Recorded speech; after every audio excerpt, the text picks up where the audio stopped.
নমস্কার, আমি তনুশ্রী। অলৌকিক ঘটনা তনুশ্রী রিম চ্যানেলে আবার নিয়ে চলে এসেছি একটি সুন্দর ঘটনা। আপনারা কীরকম আছেন তা অবশ্যই আমাকে কমেন্ট করে জানাবেন। আর আমার এই ঘটনাগুলো আপনাদের যদি ভালো লেগে থাকে তাহলে অবশ্যই কিন্তু আপনারা আপনাদের প্রিয়জনদের সাথে আমার ঘটনাগুলো শেয়ার করে নেবেন। তো চলুন আজকের ঘটনাটি শুরু করছি। আজকে আমি যাদের ঘটনাটি আপনাদের সাথে শেয়ার করছি ওনারা আমার মামার বাড়ির পাশের একজন। সেই ঘটনাটা শেয়ার করেছিল আমার বোনের সাথে, তো বোন আমার সাথে শেয়ার করেছে। যাই হোক, ওরা দুই বোন ঘুমোচ্ছিল রাত্রেবেলা। ওদের আরেকটি বোন ছিল, মারা গিয়েছিল। তো ওদের মধ্যে একটি মেয়ের বিয়ে হয়ে গেছে, সদ্য বিয়ে হয়েছে, আর একটি মেয়ের বিয়ে আগেই হয়েছিল, ওর একটি ছোট্ট বাচ্চা আছে। আর যেই বোনটি মারা গিয়েছিল ওনার কিন্তু বিয়ে হয়নি। তো ওদের একটা ঘরেই পার্টিশন দিয়ে একদিকে ওদের মা বাবা ঘুমোচ্ছিল, আরেকদিকে ওরা ঘুমোচ্ছিল ওই ছোট্ট বোনঝিটাকে নিয়ে। আর আরেকটা ঘরে ছিল ওদের দাদা বৌদি। তো ওরা যখন রাত্রে ঘুমোচ্ছিল তখন ওরা হঠাৎ করে মানে বাচ্চাটা রাত্রেবেলা ঘুমোতো না, তো হঠাৎ একজন করে ডাকতো বাচ্চাটাকে। তো একজন ঘুমিয়ে গেছে, আরেকজনও বাচ্চাটাকে ঘুম পাড়াতে ঘুমিয়ে গেছে। হঠাৎ করে ওরা একটি নূপুরের সাউন্ডে ঘুম ভাঙলো ওদের। ওরা তো অবাক যে এত রাত্রে নূপুরের সাউন্ড কোত্থেকে হচ্ছে। ওরা কিন্তু দুজনে বাচ্চাটিকে মাঝখানে রেখে দুজনের দিকে মুখ করেই ঘুমিয়েছিল। ওরা তাকিয়ে একজন দিকে তাকিয়ে আছে, কী ব্যাপার, নূপুরের আওয়াজ কোত্থেকে হচ্ছে। ওরা কী করলো, উঠে বসতেই বাচ্চাটি আবার ঘুম ভেঙে গেল, আবার কান্না করতে লাগলো। বাচ্চার কান্নার আওয়াজ আর বাইরে থেকে নূপুরের আওয়াজটা এরকম লাগছে যেন ঘরের ভেতরে এসে ঢুকে যাচ্ছে। যাই হোক, ওই দিন রাত্রে সবাই ঘুম ভেঙে গেছিলো ওদের, কিন্তু কারোরই সাহস ছিল না যে ঘরের বাইরে গিয়ে দেখবে এটা কে। ওদের দাদা বৌদিরও প্রায় ঘুম ভেঙে গিয়েছিল। ওদের দাদা বৌদির ঘরে একটি বাচ্চা ছিল, ওটাও ছোট, একদমই ছোট। তো ওদেরও ঘুম ভেঙে গেছিলো। তো ঘুম ভাঙার পরেও কিন্তু ওরাও কিন্তু বেরোয়নি। তো ভোরে যখন ওরা সবাই ঘর থেকে বেরিয়েছিল তখন নাকি দেখেছিল ওই দরজার বাইরে পায়ের ছাপ। রাত্রিরেতে যে নাচ করেছে কেউ একজন এসেছে, সত্যিই নাচ করেছে, ওদের যে মনের ভ্রম নয় সেটা কিন্তু প্রমাণ ওরা পেয়েছিল। তো যাই হোক, ওই দিন রাত্রিটা তো কেটে গিয়েছিল। পরের দিন ওদের পাশের বাড়িটা ছিল খালি। পাশের বাড়িটা বিল্ডিং সবই ছিল। ওই বাড়িতে কিছুদিন এসে লোক থাকতো, কিন্তু যারা থাকতো ওরা বাইরে, মানে ওদের চাকরি বাকরি ছিল, তো মা বাবা ছেলে ওরা বাইরেই থাকতো। কিছুদিন পর ভ্যাকেশনে বাড়িতে আসতো। হঠাৎ করে পাশের বাড়িতে কীর্তনের সাউন্ড। এটা শুনতে পেরে তো দুজন খুবই অবাক হয়ে পড়লো যে পাশের বাড়িতে এত জোরে জোরে কে গান করছে। তাহলে কি ওরা কি রাত্রি করে এসে পড়েছে। আর ওই পাশের বাড়ির যে ছেলেটা, ওর একটু নেশা ভাঙ করে এরকম সবাই জানতো। তো সেই জন্য ছেলেটা যখন এখানে আসতো তখন কিন্তু প্রায় সময় মা বাবা বাইরেই থাকতো, ওর বন্ধুদের সাথে 1-2 দিন পার্টি করে চলে যেত, এরকম ছিল। তো তারা দুই বোন মিলে কি করলো, রাত তখন প্রায় 12টা ছুঁই। ওরা দুজন মিলে ঘর থেকে বেরিয়ে ওদের ঘরের সাইডে একটা তেঁতুল গাছ ছিল, মানে ওদের পাশের বাড়ি যাওয়ার একটা রাস্তা ছিল, ওই জায়গাটা একটা তেঁতুল গাছ ছিল, ওইখানে ওরা চলে গেছে। গিয়ে ওরা সেই সাউন্ডটা শোনার চেষ্টা করছে। ওরা কিন্তু তখনও বুঝতে পারেনি যে ওরা যখন বেরিয়ে গিয়ে সাউন্ডটা শোনার চেষ্টা করছে তখন কিন্তু সাউন্ডটা বন্ধ হয়ে গিয়েছিল। আর ওদের ওঠার শব্দ পেয়ে ওদের মা আর বাবা দুজনে উঠে পড়েছে। উঠে ওরা কিন্তু মানে মা কিন্তু বেরিয়ে হঠাৎ করে বলছে ওরা গেছে তো বাইরে, বুঝতে পারলাম বাথরুম পেলে তো গিয়ে একটা সময় বাদে চলে আসবে। 1 ঘন্টা প্রায় হয়ে যাচ্ছে, বাচ্চাটাকে একা ফেলে রেখে চলে গেছে, এখনো আসছে না কেন। প্রায় একটা কাছাকাছি মতো ওরা নাকি আস্তে আস্তে এগুচ্ছে, এরকম মানে এতক্ষণ ধরে যদি ওরা এগুতে থাকে এতক্ষণে কিন্তু ওদের ওই বাড়িটার মধ্যে কিন্তু পৌঁছে যাওয়ার কথা। কিন্তু যেহেতু পাশের বাড়ি, পৌঁছে যাওয়ার কথা, এত দূরেও নয় কিছু। ওরা কিন্তু সেই সাউন্ডটাকে অনুসরণ করছে, ওদের কাছে লাগছে যেন সাউন্ডটা যেন ওই বাড়িটা পেরিয়ে আরেকটা বাড়ি পেরিয়ে মানে অনেকটা দূরে ওই সাউন্ডটাকে অনুসরণ করার চেষ্টা করছে। তবে ওরা ওদের বাড়ির সীমানা থেকে কিন্তু বেরোতে পারেনি, মানে পা রাখবে এরকম একটা সময় প্রায় 1:45 বেজে গেছে। ওদের মাও বেরিয়ে ওদের দিকে মুখ করে ওদেরকে ভীষণ ঝামটা মারে। কী রে, তোরা এত রাত্রি রেতে এখানে কি করছিস, কখন বেরিয়েছিস, এখনও আসছিলি না কেন, কি করছিস এইদিকে গিয়ে? ছোট বোনটা কিন্তু পাটা রাখতে রাখতে মানে বাড়ির সীমানার বাইরে পাটা রাখতে রাখতে বেঁচে যায়। তো যাই হোক, ওরা যখন উঠান থেকে উঠে চলে আসে একদম বারান্দায়, তখন ওইদিকে একটা বিরাট শব্দ হয়, যেরকম একটা আস্ত গাছ ভেঙে পড়েছে। ওরা তাড়াতাড়ি করে ঘরে ঢুকে পড়ে, ঘরে ঢুকে কিন্তু ওরা যে যার মতো বিছানায় শুয়ে যায়। আর ওদের মা ওদেরকে হারিকেনে হাত লাগিয়ে মানে হাত ছোঁয়াতে হতো। তো একটা নিয়ম আছে যে ছোট বাচ্চাদের কাছে যেতে হলে এরকম ছোঁয়াতে হয়। তো ওদের মা কিন্তু ওই রিচুয়ালটা করেছিল, একটা হারিকেনের মধ্যে হাত রাখিয়ে তারপরে কিন্তু মানে আগুন ছুঁয়েই কিন্তু বাচ্চাটার সাথে ওদেরকে ঘুমোতে দেয়। পরের দিন সকালে ওদের পাড়ার একজন আচার্যি আছে, উনি নাকি সকাল ভোর হতে হতেই ওদের ঘরে এসে দরজা ধাক্কাচ্ছে। বলছে, উনি নাকি দরজা খুলে বলছে, আমি ভাবছি আপনাদের মেয়েরা কি করে এত বড় ভুল পদক্ষেপটা নিতে পারলো।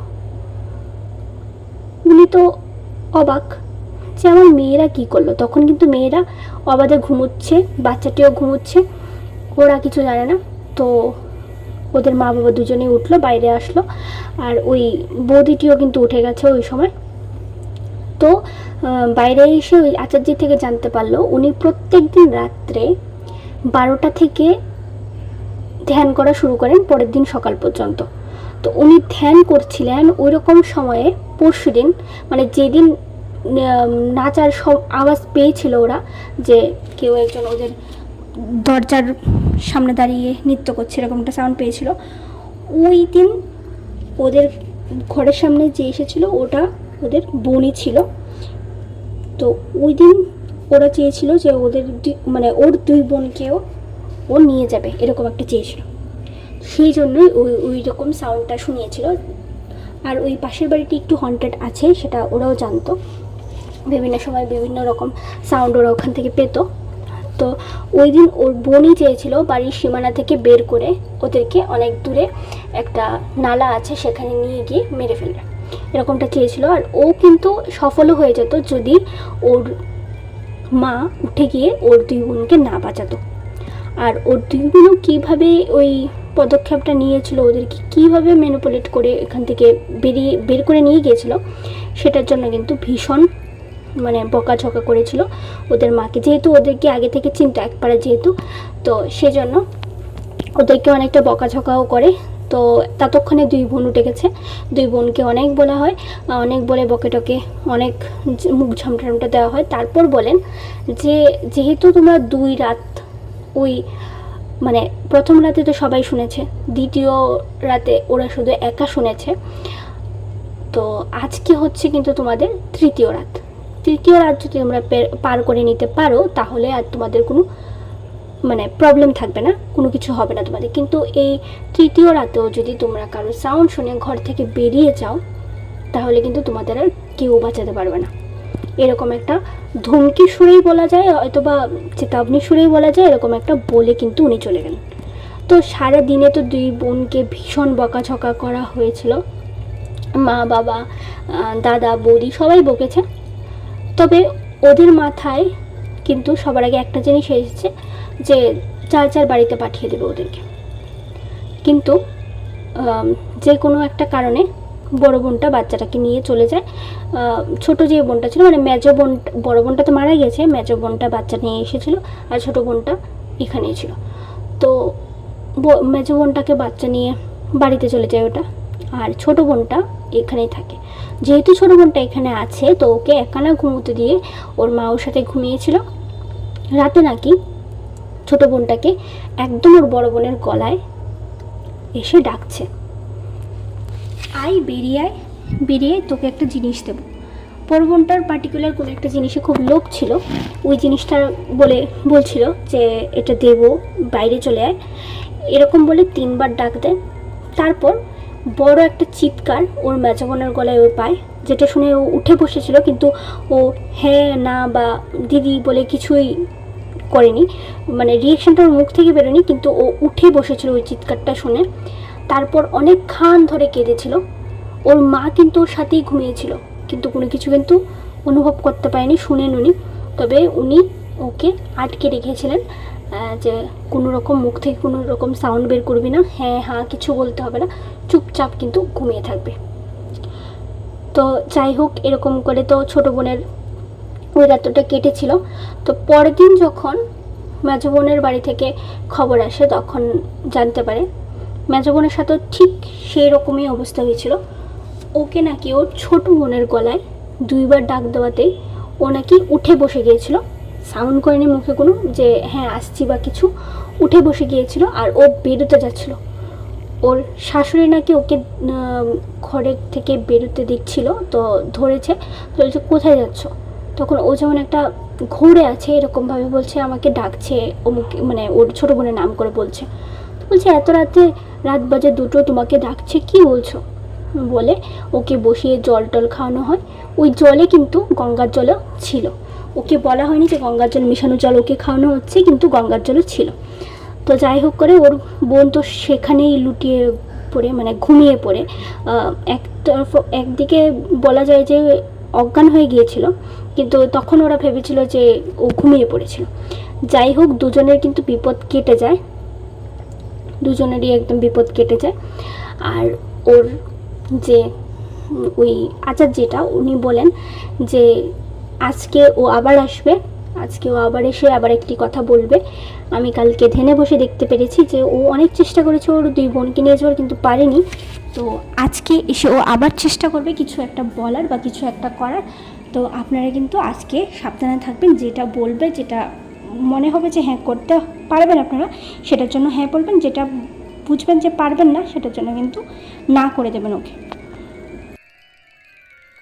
এদিন কিন্তু রাত্রিরেতে আবার আর সবাই অনুভব করলো জিনিসটা, একটি 12টা থেকে একটি সাউন্ড হচ্ছিল, আর তারপর ওদের সবার ঘুম লেগে গিয়েছিল। আর প্রত্যেকটা মানুষ, একটা সিঙ্গেল মানুষও বাদ যায়নি, স্বপ্ন দেখেননি, প্রত্যেকটা মানুষ স্বপ্ন দেখেছিল যে যেহেতু ওর 2 বোনকে ও নিতে পারেনি, সেজন্য ও আর কখনো চেষ্টা করবে না কাউকে নিয়ে যাওয়ার, কিন্তু ওর কাজ যাতে ওর যে মেজো বোনের বাচ্চাটি আর ওর যে দাদার বাচ্চাটি আছে, ওরা যেন বড় হয়ে ওর কাজটি সম্পূর্ণ করে, ততদিন পর্যন্ত ওইখানেই থাকবে, কারোর কোনো ক্ষতি করবে না। তারপরে যদি ওরা ওকে এখান থেকে সরানোর চেষ্টা করে, তাহলে নাকি ওদের আরও যারা আছে বাড়ির সবারই জীবনে ক্ষতি হতে পারে। তো ওদের যেই ছোট ছোট 2টা বাচ্চা ছিল, ওরা কিন্তু এখন মাত্র 5-6 বছরের হবে। তো নিতান্ত এখনও অনেকটা ছোট, ওরা এখনও সেই বোনের কাজ করার জন্য উপযুক্ত হয়ে ওঠেনি। তো এখনও আছে এই আত্মাটা ওইখানে, ওরা অনুভব করতে পারে। 2 বোন এখন অনেকটা কমিয়ে দিয়েছে ওই বাড়িতে যাওয়া, তবে দাদা কিন্তু চাইলেও ওই বাড়ি থেকে বেরোতে পারছে না। এমন নয় যে ওর দাদার টাকা পয়সা নেই বা কিছু রোজগারপাতি করে না সেই জন্য বেরোতে পারছে না, ওনার ভালোই ইনকাম আছে, কিন্তু উনি ওই বাড়ি থেকে এখনও বেরোতে পারছেন না। ওনার আর্থিক সংকটও সেরকম হচ্ছে না, যে অনেকটা নেগেটিভ পাওয়ার থাকলে অনেকের অনেক প্রবলেম হয়, সেটাও হচ্ছে না, ভালোই চলছে। কিন্তু মাঝে মধ্যে বিভিন্ন রকম আওয়াজ, বিভিন্ন রকম অনুভূতি ওরা এখনও পায়। ওরা এখনও আশায় আছে যে বাচ্চা দুটো বড় হলে ওদের ওই বোনটার কাজ হবে, আর তখন ওর বোনটা শান্তি পাবে, ওর আত্মা শান্তি পাবে। আর ওই 2 বোন যেহেতু ওদের নিজস্ব বাড়িতে আছে, তো ওইখানে তো যেতে পারে না, তবে ওদের ঘুমোলে কিন্তু ওরা প্রায়ই স্বপ্ন দেখে, প্রায়ই ওদেরকে আবার মনে করিয়ে দেয়। আমার কাছে তো এই ঘটনাটি ভীষণই ক্রিপি লেগেছিল, কারণ একজন মৃত মানুষ এসে চেয়েছিল ওর 2 বোনকে নিয়ে যেতে, পারেনি বলে একটা শর্ত রেখেছিল ও কিভাবে যাবে সেটার জন্য। এখন একটা আত্মাকে কি কেউ বিশ্বাস করতে পারে যে সে যেরকমটা বলেছে সেরকমভাবে ও কাজটা করে দিলেও চলে যাবে? মনে হয় না ওই বাচ্চাগুলির ওপর কিছু কালো ছায়ার মতো পেছন পেছন ঘুরছে? আপনাদের কী মনে হয়? যাই হোক, এই ঘটনাটা আপনাদের কীরকম লেগেছে তা অবশ্যই কমেন্ট করে জানাবেন। আর আপনাদের জীবনে যদি থেকে থাকে এরকম কোনো ঘটনা, তাহলে কিন্তু অবশ্যই আমার সাথে শেয়ার করতে পারেন। আমি আপনাদের ঘটনাগুলো এখানে শেয়ার করে দেব। আপনারা চাইলে নিজেরাও শেয়ার করতে পারেন নিচে দেওয়া লিঙ্কে গিয়ে, ফেসবুক বা ইনস্টাগ্রামে। যাই হোক, আজকের মতো আমি এখানেই শেষ করছি। দেখা হচ্ছে পরবর্তী আরেকটি সুন্দর এপিসোডে। ততক্ষণ সবাই ভালো থাকুন। টাটা।